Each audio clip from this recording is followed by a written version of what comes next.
Lord help. Thank you for joining us today. My name is Brent, and this is Josh. We're with Spray Lock Concrete Protection, and we're going to be talking about standards today, what are collectively referred to in the industry as standards. Most people will refer to them as such, but really there's three different kind of documents that we're concerned with. And one of them is standard test methods, and that's going to give you the exact test method that you should use for performing a particular test. And what are the other two, Joshua?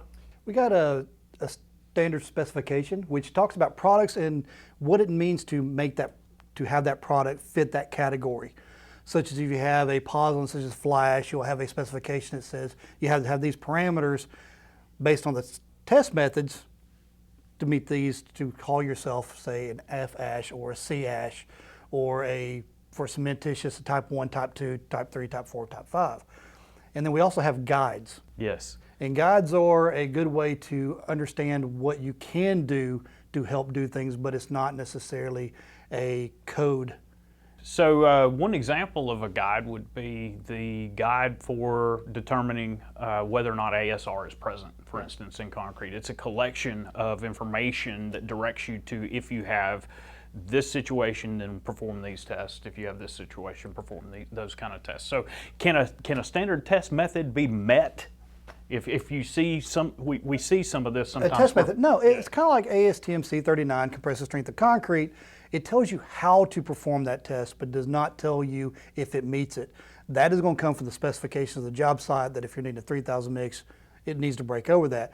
It's not going to give you a pass or fail. What it's going to do is tell you exactly how to perform that test. Right. So there are some people who unfortunately look at test methods and go, do you meet those? There's no criteria in there to meet them.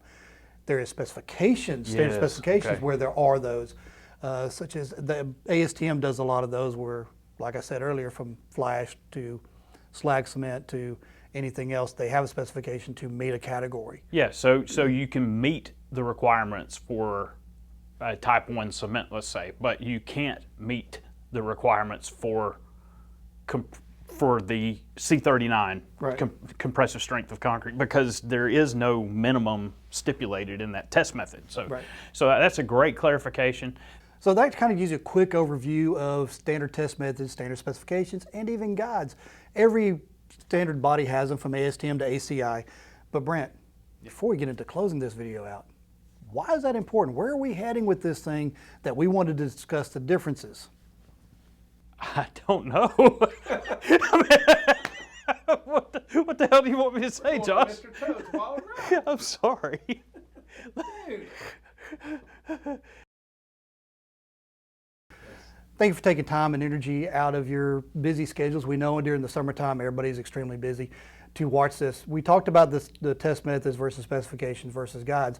The one reason we wanted to do this is because we're about to get into concrete durability testing, and there's no really pass-fails for it, but it's giving you numbers that you can apply to other things. So we wanted to start out by what the differences are. So if we say that we're testing to EN 12390-8, it's a water penetration test, but there's no pass-fail. We're getting a number to plug into a life cycle. Yeah. And to talk about the differences in it. So again, we appreciate your time. Like, subscribe, and stay tuned for more videos. Thank you. Thank you so much.